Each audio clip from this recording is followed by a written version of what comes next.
श्री राम जय जय राम, श्री राम जय जय राम, श्री राम जय जय राम, श्री राम जय जय राम, श्री राम जय जय राम, श्री राम जय जय राम, श्री राम जय जय राम, श्री राम जय जय राम, श्री राम जय जय राम, श्री राम जय जय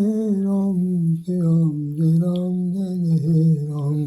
भोले सब रामचंद्र महाराज जी की जय, भोले सब रामचंद्र महाराज जी की जय।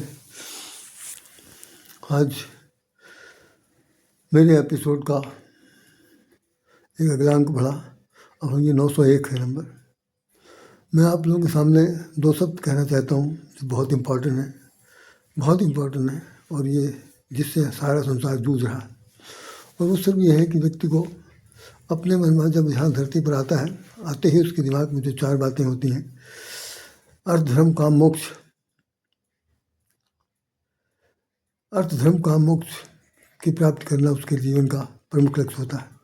ये वेदांतिक चर्चा है, वेद पुराण से मिली हुई चर्चा है, और भगवान की तरफ से आदेश है कि आप वहाँ पर जाने के बाद अपना जो शरीर है, इस शरीर के अलावा जितने भी शरीर प्राप्त हैं, उन शरीर के द्वारा ये चारों काम नहीं हो सकते।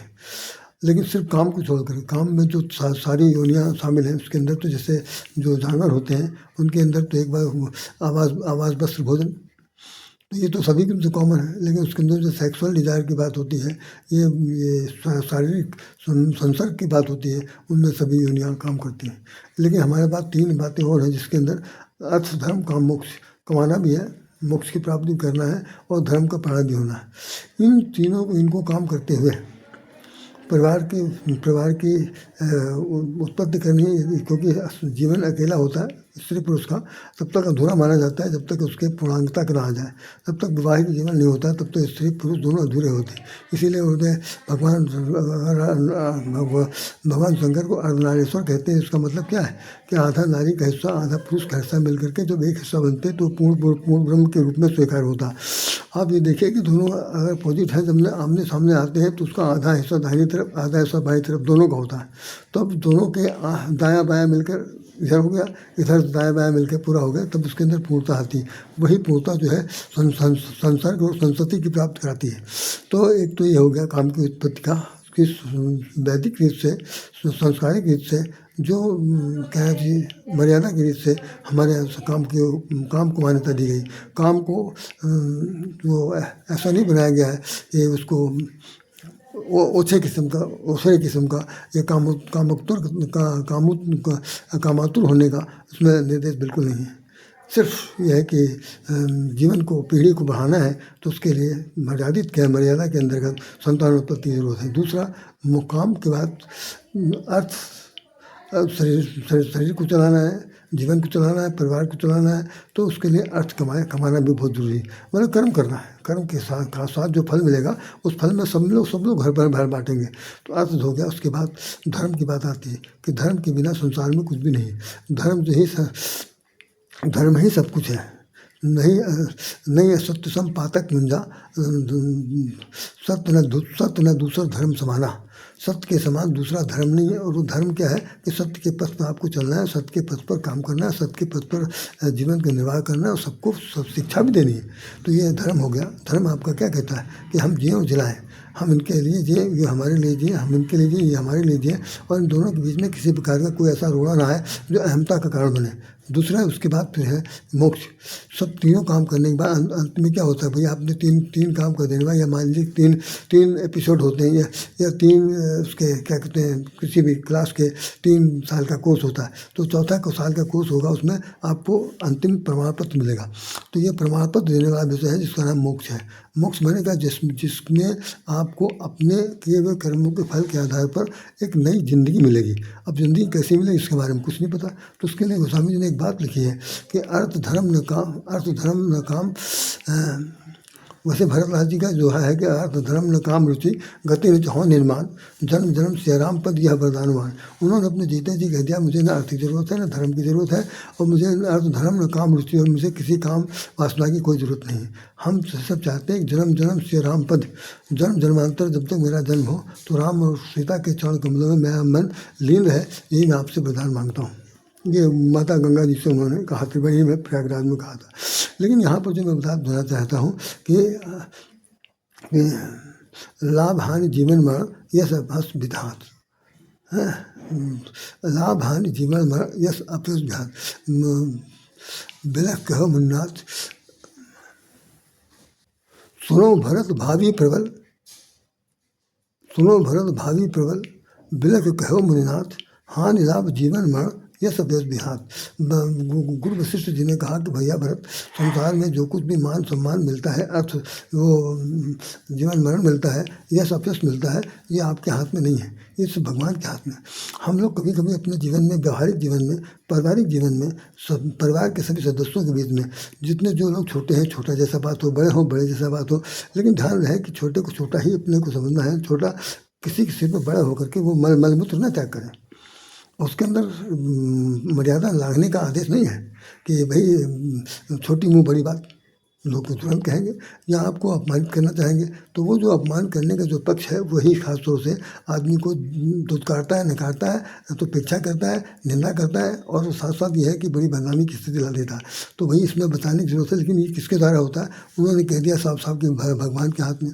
तो भगवान के हाथ में क्या है? इसका मतलब हमने जो कुछ भी काम कभी किसी जन्म में, उसके साथ क्या होगा, जो आज मेरा रिश्तेदार बनकर हमारे घर में आया हुआ, मेरा संतान बन के आया हुआ, पुत्र या पुत्री किसी रूप में है, तो वो बदला लेने आया हुआ, और बदला लेने में उसका अगर हमने कभी किसी जन्म में अपमान कर दिया होगा या कभी कूट-ताक कर दिया होगा, तो आज वो उसके बदले में करना चाहता है। लेकिन फिर भी संस्कार ये कहते हैं कि नहीं, ऐसा कदम नहीं उठाना है, आपको ये करना है। जो पिता पिता है, माँ माँ है, भाई भाई है, सगे संबंधी हैं, उनके बीच में आपका मन भरे तो ठीक है, न भरे तो भाई दो रास्ते, जिंदगी के दो रास्ते इधर से उधर हो जाना चाहिए।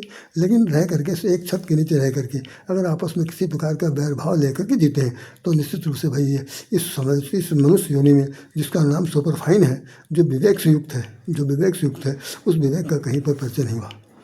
तो विवेक जो है वो बुद्धि का सबसे उच्च कोट, सर्वोच्च पद है विवेक का। तो जैसे होता है कि जड़ बुद्धि, उसके बाद बुद्धि ज्ञान, फिर विवेक आता है। तो हमने अपने जीवन में ज़्यादातर ये देखा कि तमाम सारे परिवार की संतानें जो होती हैं, वो बड़े होने के बाद जैसे जैसे उनके अंदर कुछ ज्ञान बढ़ता है, ये परिपक्वता आती नहीं आती मैं नहीं जानता, पढ़ लिख लेते हैं, तो दो चार समाज के बीच में उठना बैठना हो जाता है, तो वो घर के लोगों को, बूढ़े पुरनिया को, उन लोगों को बड़ा अच्छे नज़र से नहीं देखते, और उनके पास हमेशा टुकार भरे शब्द होते हैं, तू ताक भी कभी कभी कह देते हैं, अपमानजनक शब्द बोल देते हैं। ये सब बहुत दुखद है। यही स्थिति वहाँ उत्तराखंड में भगवान ने लिखी है कि उसमें लिखा है, जन्म मरण सुख दुख भोगा, जन्म मरण सुख दुख भोगा, हानि लाभ प्रिय मिलन वियोगा, सो सब जाने भाग विधाता। फिर वहीं पर भाग की बात है। भाग की विधाता ने जिस वक्त आपके कर्म लिखे थे, भाग लिखे थे, उसमें ये लिख दिया था। कई बार हमने देखे हैं कि बहुत सारे घरों में, परिवारों में रक्त संबंधियों के बीच लड़ाई होती है, मुकदमेबाजी हो जाती है, किसी कत्ल कर देता है, किसी गोली मार देता है प्रॉपर्टी के लिए, कि मेरे नाम से नहीं लिखा गया, रजिस्ट्री नहीं कराई गई तो मार दिया गया। कभी पत्नी ऐसा कर देती, कभी पुत्र ऐसा कर देता, कभी बेटियाँ ऐसा कर देती हैं। तो ये सब क्या है? ये सब बाकायदा अपना बदला लेने के लिए आते हैं।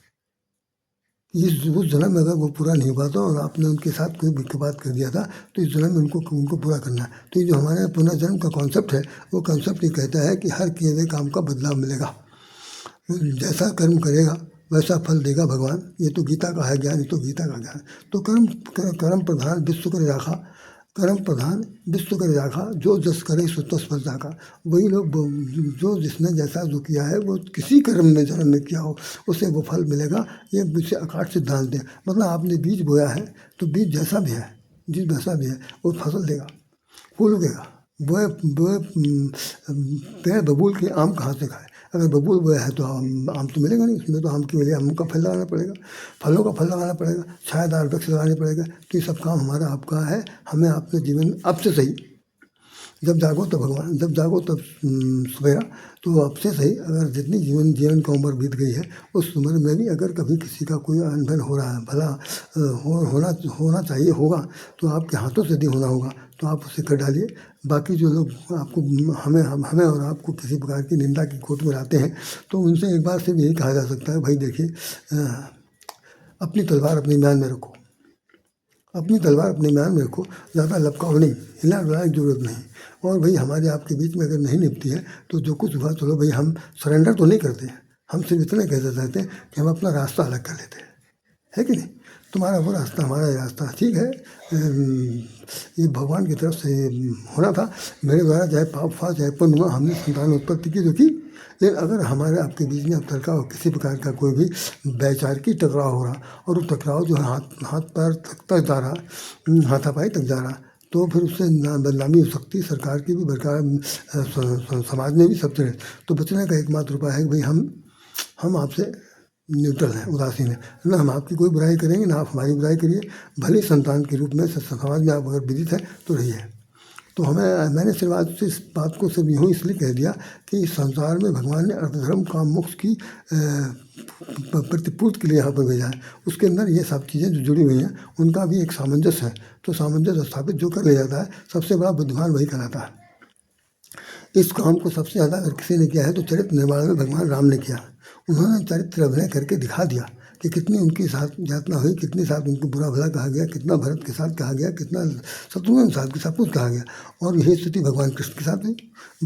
जन्म से लेकर के उनकी शरीर छोड़ने तक क्या नहीं हुआ, सब कुछ हुआ। लेकिन भाई उन्होंने भी बहुत ठाठ से ज़िंदगी जिया, खूब मारपीट की, खूब मारा भी, खूब शादी भी की, खूब व्यवहार बनाया, सब कुछ किया, और आखिर में वो आज तक पूरे संसार के लाडले बने घूम रहे हैं। लेकिन हम लोग भगवान तो नहीं बन सकते, है तो उन्हीं के अंश। तो निश्चित रूप से उस अंश को कितना हम परिभाषित कर सकते हैं अध्यात्म के रूप में, भगवत कृपा के रूप में, या भगवताकार होकर। बहुत सुंदर शब्द है कि उनके द्वारा दिया हुआ इस शरीर को भगवताकार कितना हम बना सकते हैं, यही हमारे जीवन का सबसे बड़ा लक्ष्य होना चाहिए। इन्हीं शब्दों के साथ राधेश्याम राधे आपको हृदय से नमन करता है। जय श्री राम, जय श्री कृष्ण।